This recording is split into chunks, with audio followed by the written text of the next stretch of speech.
Hello guys, कैसे हैं आप लोग। आई होप कि आप सब खुश रहे हो, अच्छे रहे हो। तो आज की वीडियो है गांधी जी के ऊपर। चैप्टर का नाम भी है Gandhi ji. Okay, so guys, आप समझ सकते हैं हम इस कहानी को पढ़ेंगे आज और आपको ये समझाने की पूरी पूरी कोशिश करेंगे गाइस कि गांधी जी चैप्टर में क्या है क्या नहीं है। इससे दो फायदे होंगे। एक तो रीडिंग प्रैक्टिस वालों को रीडिंग प्रैक्टिस करने का मौका मिलेगा और दूसरी जिसके पास ये बुक है उसको कहानी समझ में आएगी। सन 1921 यानी कि 1921 यहाँ लिखा हुआ है का जिक्र है। मैं एलएलबी का तालिब इल्म था, ठीक है, यानी कि स्टूडेंट था लॉ का। गांधी जी मेरे वतन मेरे मेरठ में तशरीफ़ लाए। मुझे उनसे मिलने का बड़ा शौक़ था। आखिर मेरी आरजू बर आई, यानी मेरी मुराद पूरी हुई और मुझे उनकी खिदमत में हाजिर होने का मौका मिल गया। बातें करते करते गांधी जी ने मेरी अचकन की तरफ यानी इशारा किया करके फरमाया, देसी क्यों नहीं पहनते। अचकन बोलते हैं जो ऊपर कुर्ते टाइप का होता है उसे, ठीक है। मैंने अर्ज़ किया, 3-4 देसी चीज़ें मुस्तकिल तौर पर इस्तेमाल करता हूँ। मुस्तकिल यानी कि on the basis of daily basis को बोलते हैं मुस्तकिल, लगातार, ठीक है।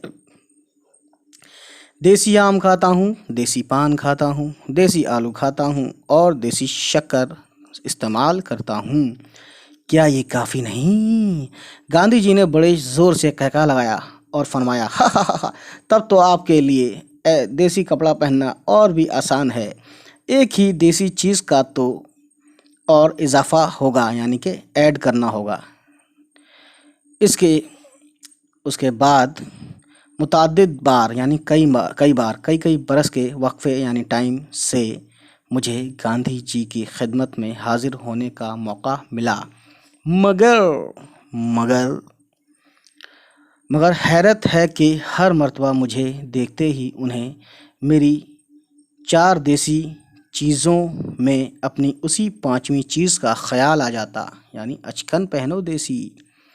1945 का ज़माना था। गांधी जी मसूरी पहाड़ पर बिरला हाउस में ठहरे हुए थे। मैं भी उस साल मसूरी गया हुआ था और गांधी जी की खिदमत में कभी कभी हाजिर होता रहता था, यानी उनके सामने जाया करता था। मसूरी में, ठीक है, उन दिनों बहुत से लद्दाखी मज़दूर आए हुए थे, ठीक है। लद्दाख रहने वाले। लद्दाख कश्मीर में एक जगह है, यहाँ के रहने वालों को लद्दाखी कहते हैं। देखिए लिखा हुआ भी है। वह हर साल गर्मी के मौसम में काम की तलाश में मसूरी और दूसरे मकामात पर आ जाते हैं। मकाम का प्लूरल मकामात। ये सब के सब या उनमें से ज़्यादातर मुसलमान थे। बेचारे बहुत गरीब थे। एक फटे हुए जांगी और पेवंद पेवंद बोलते हैं सुई धागा से जो डोरी लगा के हाथ से जो सिलते हैं, ठीक है, उसे बोलते हैं पेवंद। लगे हुए शलोके के सिवा उनके बदन पर कुछ ना होता था। रात के वक्त टाट के बोरे में लिपट जाते थे। यही यही टाट का बोरा उनका लिहाफ था और यही उनका गद्दा। उन्हें इस हालत में देखकर गांधी जी को बड़ा तरस आया और उन्होंने उनकी इमदाद के लिए मुख्तलिफ तजवीज़ों पर गौर करना शुरू किया। इमदाद यानी कि हेल्प्स। इस सिलसिले में गांधी जी ने एक ऐसी इमारत की तामीर की तहरीक यानी कि कंस्ट्रक्शन रेवोल्यूशन कह सकते हो एक तरह से भी शुरू की, जहां पर ये बेचारे पहाड़ी मजदूर ठहर सकें और उनसे उसका किराया ना लिया जाए। शायद उस इमारत के लिए 1.5 लाख रुपए, अब पे बनाते हैं, ये बनाते हैं और हमजा ऊपर लगाते हैं लचक के लिए, रुपए के वादे भी हो गए थे। एक दिन मैं बैठा हुआ था कि ये जिक्र चला, यानी कि बात चली कि उस इमारत का नाम क्या रखा जाए। ठीक, कई नाम तजवीज़ हुए, यानी सामने लाए गए, सामने पेश किए गए, ठीक है। मगर गांधी जी को कोई नाम भी पसंद ना आया। आखिर फैसला हुआ कि उसे धर्मशाला कहा जाए। धर्मशाला एक शहर भी है उत्तराखंड में, वहीं उधर ही मसूरी भी है, उधर सब कुछ है। मैंने अर्ज़ किया, इस इमारत का नाम आप गरीब खाना क्यों नहीं रखते। एक और साहब वहाँ बैठे हुए थे, बोले, गरीब खाना तो शायद अपने ही घर को कहते हैं। मैंने कहा, जी हाँ, कहते तो हैं, लेकिन अपने घर को गरीब खाना महज इंकसारी की वजह से कहते हैं। महज यानी सिर्फ, इंकसारी यानी कि मोहब्बत में, इज़्ज़त में या शरीफाना तौर पे ख़ुद को गरीब फ़र्ज़ कर लेते हैं और अपने घर को गरीब खाना करार देते हैं। फ़र्ज़ करना यानी कि अज्यूम कर लेना या मान लेना, ठीक है। वरना गरीब खाना के मायने गरीब के घर के सिवा और कुछ नहीं। गांधी जी को ये नाम पसंद आया। इसके बाद मुझे मालूम ना हो सका कि वो इमारत बनी भी या नहीं और उसका नाम गरीब खाना रखा गया या नहीं। थोड़ा सा बढ़ाते हैं इसको। गांधी जी झूठ बर्दाश्त नहीं कर सकते थे। सत्याग्रह आश्रम में नेक चलनी और सच्चाई के कवायद बड़े सख्त थे। कवायद यानी कि रूल्स, है ना, लॉज या कानून कह सकते हो। यहाँ तक के बच्चों को भी उनकी पाबंदी करनी पड़ती थी, यानी कि मानना पड़ता था। एक दफ़ा एक नौजवान आश्रम में रहने के लिए आए। ये बीए पास कर चुके थे। दस्तूर के मुताबिक गांधी जी ने उनके सुपुर्द यानी उनके ज़िम्मेदारी में ये काम किया कि 3 महीने तक वो आश्रम में रोज़ाना झाड़ू दिया करें, ठीक है। उस नौजवान को बच्चों से बड़ा उन्स था, यानी मोहब्बत थी, ठीक है। बच्चे भी उससे बहुत मानूस थे, यानी बच्चे भी उसको चाहते थे, मोहब्बत रखते थे। एक दिन आश्रम की एक 8 साल की लड़की उस नौजवान से एक लेमू छीनना चाहती थी। वो उस लड़की के साथ खेलने लगा। खेलते खेलते उसे थका दिया, लेकिन लेमू नहीं दिया। लड़की तंग आकर रो पड़ी। असल में ये लेमू आश्रम के एक मरीज़ के वास्ते था, ठीक है, वास्ते यानी उसके लिए, ठीक है। उस लड़की को कैसे दे दिया जाता? जाहिर है जब ठीक है ना, जब लड़की रोने लगी तो उस नौजवान की कुछ समझ में ना आया कि अब क्या करे।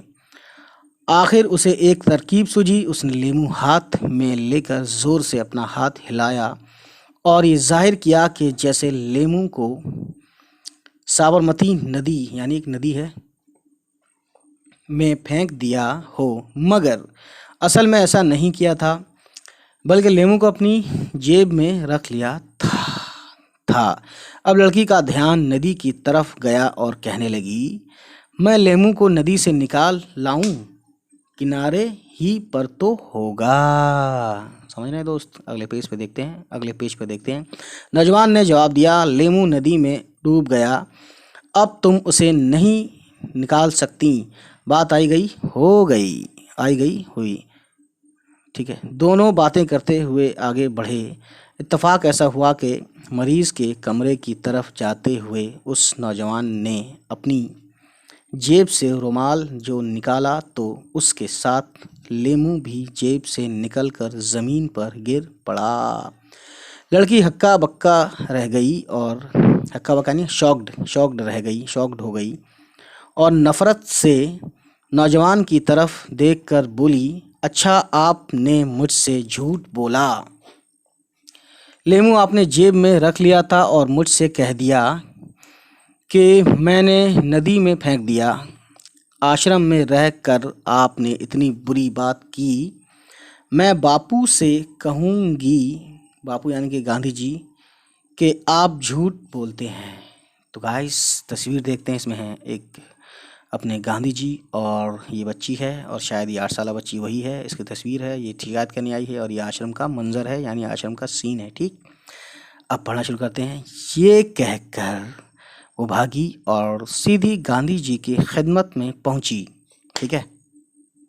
खिदमत यानी उनके सामने, है ना, पहुंची और उनसे कह दिया कि फलां आदमी ने इस तरह झूठ बोला। गांधी जी ने कहा, हम मालूम करेंगे कि क्या बात है और क्यों उन्होंने झूठ बोला।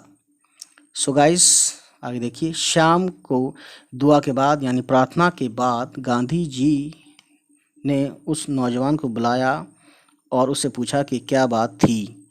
उसने सारा किस्सा यानी कहानी सुना दिया और कहा ये सब मजाक था।